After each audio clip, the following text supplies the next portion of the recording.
Welcome to our Capital Recovery Center, where we focus on two key concepts. How can we help you with your recovery today, and what does recovery mean to you? Tune in Tuesdays at 10 a.m. to our coffee and conversation meeting, and Thursdays at 1 p.m. to our All Recovery meeting. For updated information, follow our Capital Recovery Center Facebook page. Time song. Good afternoon, everyone. Good afternoon. We are here once again, our All Recovery meeting. My name is Craig. I'm one of your recovery coaches. Welcome, everyone. My name is Karen, and I'm also one of your recovery coaches.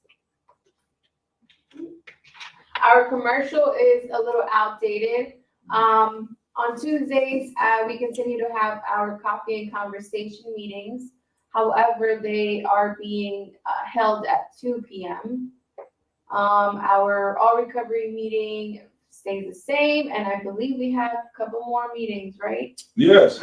As of Tuesdays, after our coffee and conversation at 2 p.m., we are presenting our new and improved groups. And they are, one of them is the MIT training, Men in Training Mentoring. That group is going to be held every Tuesday at 5 p.m. And for the last 2 weeks, we've been talking about one of the objectives, and that is leadership. Once we get through with that, we're going to work on the other objective, which is role models. And then we'll do the objective, talk about empowerment, and then we just go into the topics, what we like to do or talk about. Now, these groups are all hybrid, meaning you can watch it on virtual, or you can also come into our office. And so that group live at 5, Men in Training, MIT Mentoring, is followed right after the coffee and conversation at 2. This one start at 5. Then at 7 p.m., we have what we call our Gratitude Tuesday. And that will begin at 7 o'clock p.m. And so that is also hybrid. Watch it virtually or come into the office. Our goal or objective is to get people involved. And I want to stress this a little bit. This is not a treatment program. This is a aftercare, continuum of care center where people can come in here and get some information and get some help with whatever situation that they're dealing with or they may be struggling with. And so I want to cover that aspect. And so we're working on something in June, Karen? Yeah, so we're going to have a series of open house dates all throughout the entire month of June. So we're still sorting out the details, and we will let you guys know ahead of time. So we're planning to do on Thursday, June 2nd, Tuesday evening on June 10th, and then on Saturday, June 18th. So look out for our flyers, follow us on Facebook so you can get the latest updates of the new programs we have for you. And on this third Saturday of this month, we will be here. Oh, there you go. At 11 o'clock to 2 p.m., we will be here in the office featuring our family meetings. And that is to say, you are not alone in your need for support. And basically what that is we are assisting families. You can come in and share your stories about how you have been affected some type of way by a loved one who may be struggling, and just share your story about, you're proud to know that they are doing well, and that how you've been affected and how you can help other parents or loved ones that may have went through or going through what you experienced. All right, and so today you want to talk about a little bit, Karen? Yeah, so we continue to have our Robust, the purple bus, every Wednesday and every Monday. The So purple bus. Yep, the big purple bus. Yeah. So this Wednesday coming up, no, we're on Thursday. This Monday first is we're gonna be at the police station in Millville. Right? Oh no, sorry, Bridgeton. So on May 16th, which is a Monday, we're gonna be at the Bridgeton Police Department from 10 a.m. to 2 p.m. And then on Wednesday, May 18th, at the Millville Mini Park across from City Liquor. Across from City Liquor. And so come on out. Recovery Coach is going to be there. They're going to be providing services for all those in the community. So I guess we got all the commercial, all the good stuff. So now let's get to the fun stuff. And that is this article right here. And today we're going to be talking about how drug addiction affects, not effect, affects the entire family. All right. And this article is by PeaceValleyRecovery.com. And so I'm going to read the introduction because I just want to give you a synopsis of addiction. Addiction affects the family. And it says, it's easy to think of the ways drug addiction affects the person using substances. As addiction progresses, the impact only gets worse with time. The short and long-term health effects, loss of jobs, increasing financial troubles, running with the law, living in active addiction is not a simple way to live. However, people who struggle with addiction are not the only ones who feel the impact. The effects of active addiction stretch out far beyond the person using substances. Immediate family members are also affected when their loved ones has a drug or alcohol problem. Whether it's a child, parent, or spouse, addiction alters the lives of anyone who loves the person. After her brother was diagnosed with the disease of addiction, Sam Fowler and her family had to change the way they lived their lives. In her talk, she tells about her experience suffering from the family disease. And she was on TED Talk, what they call, you could go on the internet, I guess you could go on YouTube and find TEDx. And she says, this talk was given at TEDx event using the TED conference format, but independently organized by a local community. Addiction affects the entire family in many ways. Relationships, finances, safety, and more are all at risk. The specific effects depend on which person in the family unit has the problem. For example, children with a parent who has an addiction problem grow up with less support and guidance. On the other hand, parents with children who abuse substances have a different set of problems. Additionally, children growing up with a sibling who has a problem have their own difficulties. Even spouses of an addict also experience a unique impact. What are some of the many ways addiction affects the entire family? Where can families with a loved one in active addiction find help? If your loved one struggles with drug addiction, how should you respond? And so that's the goal of Capital Recovery Center, is to help those who may be struggling. And so, Karen, you want to read the first one? Yeah. Because the reason I said that because they were family in a different aspect. You might want to touch on that a little bit. Familial relationships and addiction. So there are countless effects of drug addiction on the family. Strained relationships, financial difficulties, and increased risk of abuse are only the start. Since each family has a different dynamic, not all families feel the same effects to the same extent. Regardless, it's possible to deny that addiction affects the entire family.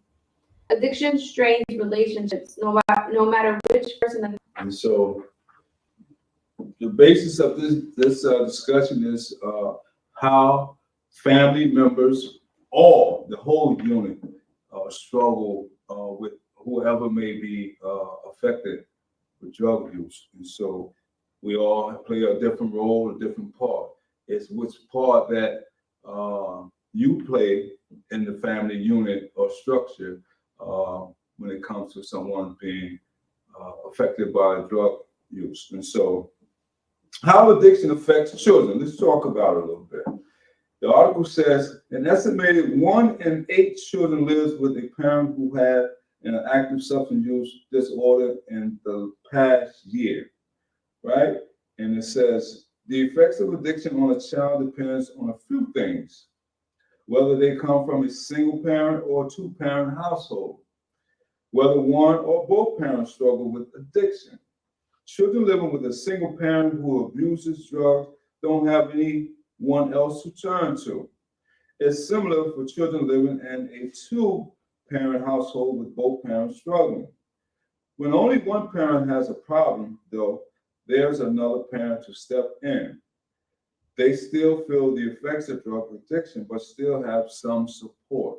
And so, as the twofold, it talks about a single parent and those who have both parents. And so, if a sibling or as a child is affected by one parent that's using, they can lean on or get some comforting advice from the other parent who may not be using drugs and who is holding the family structure together while the other one is struggling with their substance use disorder.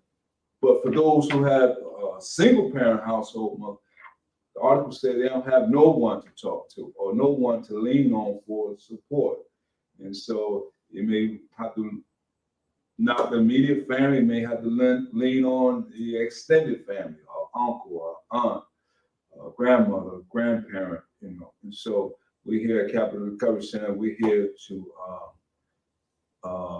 lend some support in any way that we can. All right? It says, children who live with an addicted parent grow up in an unpredictable environment. Their home is often filled with secrecies and role reversal. They receive inconsistent physical and emotional support. There is a much higher possibility of abuse or violence against these children. Children in these environments experience affected social development, self-confidence, health, and more. And so there's many factors and many ways that children, not only from what they see, but how they respond, whether it be in school, from their peers, or how they view their psychological state. And so a lot of times kids are deprived of certain necessities due to the fact that it may be financial things involved as well. So we'll touch on some more. We're just getting started, all right? So how addiction affects parents? Now we're talking about parents. Parents who have a child with an addiction problem have a unique set of difficulties. They may feel responsible for the path their child chose and wonder where they went wrong. They're constantly plagued by worry about their safety and well-being. It's painful to be a parent and feel powerless as you watch your child suffer. Many try supporting their children financially, hoping they will turn their life around. Some parents take an overbearing and enabling role. This creates an inappropriate dependent relationship as their child grows up. Wow. So there's a guilt trip. There's guilt involved. As the article says, the parent says to themselves, where did I go wrong? And a lot of times it don't be the parent training that the child may go wrong. It may be some outside influences that may begin to interrupt the household values and principles that the parent may have laid out. And the child may be, like me, myself, I was a curious, I want to say curious, because a lot of times when children growing up, we are undeveloped. And so we have this curiosity. And a lot of times, if we don't have parents who are constantly structuring us or guiding us in the right direction, due to, it may be like my mom, I come from a single parent household. And my mom used to work a lot. And so therefore, it left me and my brother home a lot to ourselves. And so when our moms was at work, we would go out and play, and then, you know, peer pressure and things of that nature. But some people have the self-will to say, no, I don't want to be involved with that, and they will go the opposite way. So for all those children or all those people who chose to go the opposite way of saying no to drugs, I salute you. I take my hat off to you, because there is grave consequences for not listening or adhering to your parents' guidance. Because a lot of times we think we know it all, Karen, as children. You know, my mom used to say, you know, the same stuff that you think you big and bad enough to get into, we used to do that long time ago. You ain't doing nothing new under the sun. I say, oh, she's old. How she know? But believe it, you know, they have experience and a wealth of valuable information that we can learn from. All right. So the next one's talking about how addiction affects siblings. Siblings of addicts are sometimes referred to as the invisible victims. That's plural. Parents tend to be consumed by the sibling with the addiction problem. Their ongoing and increasing problems draw attention away from the other children. Wow. One getting all the attention, who's acting out, and those who behaving well is being neglected. And so there's a dual prong to this. And so it ain't just the one sibling, it's both siblings, or it can be 3 or 4. So it said their ongoing increasing problems draw attention away from the other children. They often end up taking the sidelines. These siblings feel a variety of emotions like confusion, frustration, shame, resentment, and more. Some siblings take the path of refusing to follow the path their brother or sister took. Just talked about that. Those who took a different path, I commend you. They see the effects of addiction on their family and refuse to add to the problem. Others turn to drugs or alcohol too, following in the footsteps of their siblings. They use substances either as a way to escape the pain or to draw some of their parents' attention back to them. And so they have a term or saying, those who try to escape pain, they call it masking. And so you mask a behavior or emotion that you may be feeling with drug use, whatever pain it may be. And they go on to say they call those pains traumas. You know, one may experience some type of trauma in their life, whether it be witnessing DV, domestic violence, within the home, or whether it be some type of behavior where they was abandoned by their one of their parents, and so that may cause some type of psychological strife, and so they might wonder why, or if the parent get divorced, and they might say, "Am I the cause, or am I to blame why mommy and daddy's not together?" And so a lot of times young people don't realize that by masking. My mom used to say, "Yeah, you may escape now by, you know, the reality by using mind-altering substances, but once you come down off that stuff, your problem is still there. So you might as well find some coping skills how to deal with it head on." Right? So we're going to talk about the next one, I believe. So The 6 family roles in addiction. When a person struggles with addiction, each member of the family develops their way of handling the problem. Clinicians notice 5 distinct roles that family members may take on to cope with their loved one's substance use. Some families have a person for each role. Others have members who adopt multiple roles, and still others may not have certain roles in their family. The 6 family roles in addiction are a simple way to observe how family members of addicts deal with their loved ones. None of these roles are healthy ways of working through the difficulty, but each makes sense given the circumstances and effects that addiction has. all right, and so one of the 6 family roles in addiction is the addict. The addict is the person with the substance abuse problem and the focal point of the family. They are the source of most of the conflict in the home, whether directly or indirectly. Addicts tend to act and behave in whatever ways suit them. Regardless of the effects of their family members, they may not realize just how much of the family dynamic centers around them. Right? That's one of the 6 family roles of addiction. The second role is the caretaker. The caretaker is the family member who makes excuses or covers for the addict and the problems they create.